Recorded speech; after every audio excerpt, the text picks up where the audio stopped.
Hello, great people. Welcome back to Global Happenings today. Peter Obi has taken our judicial system once again to the cleaners over what is happening in the country. But this time around, he did it very technically by relating it to the P&ID Limited case, which Nigeria won at the UK, and he took out time to point out some salient thing which is best disclosed as we go through a strong write-up he sent to the judicial system in Nigeria. Let's dive into the news and look at details of what Peter Obi said when he congratulated the country on the P&ID Limited case.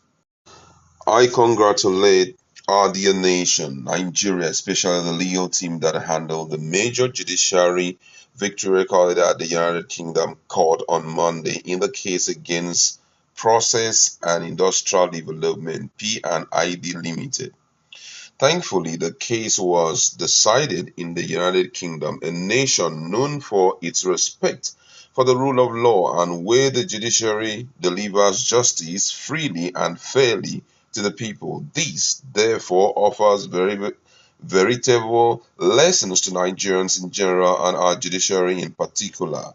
Every lawful society is built on a strong system of justice, and every democratic society exists on the principle of the rule of law. In handling the identity crisis, election disputes, and many high corruption cases that have bedeviled our nation.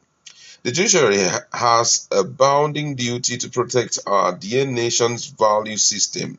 Nigeria won to overturn an $11 billion damages bill involving the controversial P&ID deal, yet similar or even general amounts have gone unaccounted for in Nigeria, and the corporates are freely walking the streets. I urge the public office holders in different arms of government to understand that we have no other nation but Nigeria, and we all are bound to work together for the development of our nation.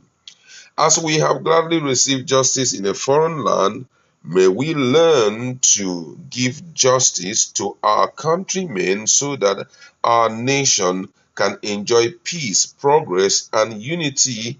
A truly just and fair new Nigeria is possible if our judiciary embraces the spirit and the message of change. Wow, this is like a bombshell on judiciary, I must say. Now, for quite some time now, the best of justice have, especially when it has to do with international issues or when it has to do with very complex issues, has always been coming, victories have always been coming from far away, United States of America or sometimes the UK. And for Nigeria being a country that is considered to be the best when it comes to, you know, key issues in Africa. Okay, stop there. Okay. Wow, this is a bombshell on the judiciary, I must say, though it's very short and brief. But Peter Obi was able, in a few words, was able to convey a strong information to the judiciary as we look up to tomorrow, which is the D-Day for the final judgment as it has to do with Bola Ahmed Tinubu victory, which was contested against by Peter Obi and also Atiku Abubakar.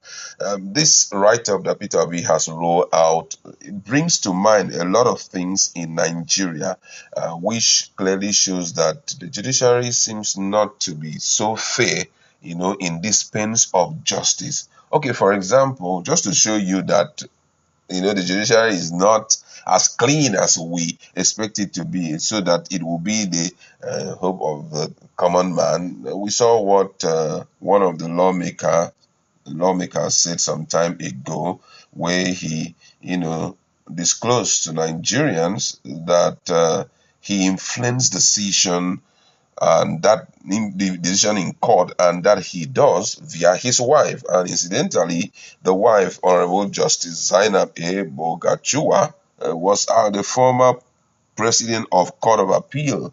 As at then, she's no more. Now, shockingly, there was no investigation carried out despite such, because I believe that judiciary would have woken up, make sure that that man is taken into custody by DSS and the right thing done. But the whole thing was left there, and I know that all of these actions, by judiciary, especially the ones that we have seen in the past and the ones that are going to be happening, will bring very strong repercussion down the line. And I pray that the consequences won't be too severe that the country uh, destruction will not be traceable to it, because already with the way things are going, it clearly shows that nobody cares about what the people will say.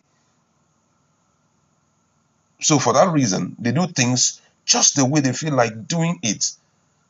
Someone had asked a question after Peter Obi wrote all of this. Said, is he insinuating that the judicial system in is corrupt or what? My brother, we are all grown. Adults don't ask such questions. We know very well that the way things are going, unfortunately, things are not going right when it comes to judiciary. Tomorrow is another day for us to witness it, and though most people have already known what the answer will be, but all thanks to people like Peter Obi who have opened up this whole thing. Peter Obi, Atiku Abubakar, and some investigative journalists who had pushed these things before the judiciary, waiting for them to tell Nigerians what to expect, because what had happened thus far, especially during this electioneering dispute, had been, those who are seeking for justice, bringing the constitution before the judiciary for them to do justice with it. But in most of the cases, we've seen that it has not been like that. And it's quite unfortunate, I must say. A lot of people have reacted, to what Peter Obi said. Someone here says that, he says, you never believe in our judicial system. He would have just traveled abroad and let Nigerians to handle this situation their own way. You told everybody to keep calm and believe the judicial process. Now it's at a point where nobody has the strength for anything anymore. Peter Obi had before now enjoyed the touch of the judiciary some time ago, and he was expecting that was the same thing that's going to happen. But unfortunately, technicality was more important than the real facts that were presented. Who are we as Nigerians to judge them? But we believe that the repercussion in future will paint a picture that some of them, when they look back, even their own generation, they won't be happy with the precedents that their parents have left behind. Someone here say, hope you will also congratulate President Tinubu after he wins and Atiku at the wins you and Atiku at the Supreme Court tomorrow. Another person here writing saying, my president, sir, I still believe in you, and I know hopefully you will reclaim your mandate to set Nigeria free from the hands of these people called governments. This one say, Judgment Day is confirmed for tomorrow. Nigeria will probably miss out on countries to be ruled by a certificate forger. Another person here says, Okwete himself, Mr. President, you have been a source of inspiration to me. So much respect for the man you are. I have learned so much from your ways and conduct. God will continue to bless you and protect you from the evil people around you. Well, tomorrow is another day, like he had rightly, pointed out. Let's also see what our judiciary will do. We have celebrated what UK judiciary has done, whereby those who wanted to defraud the country to the tune of 11 billion naira or $11 billion, somehow it fell. Let's also see if such judgment will be dispensed tomorrow. Possibly it will go the side of Atiku, or possibly Peter Obi, or even Bola Tinubu. We are putting our fingers crossed to see how the case will end. That's what we would like to leave it. Let's meet in our comment section and discuss this strong statement made by our dear Peter Obi, where he pointed out that that same money that we are crying over have been lost to the hands of some very corrupt leaders who are today walking the street without anybody holding them back. So why is it like that? We handle it in UK. Why is it that such is not being handled in our country? Big question there for our leaders to answer. But that's what we like to leave it. Let's meet in our conversation and talk more on this.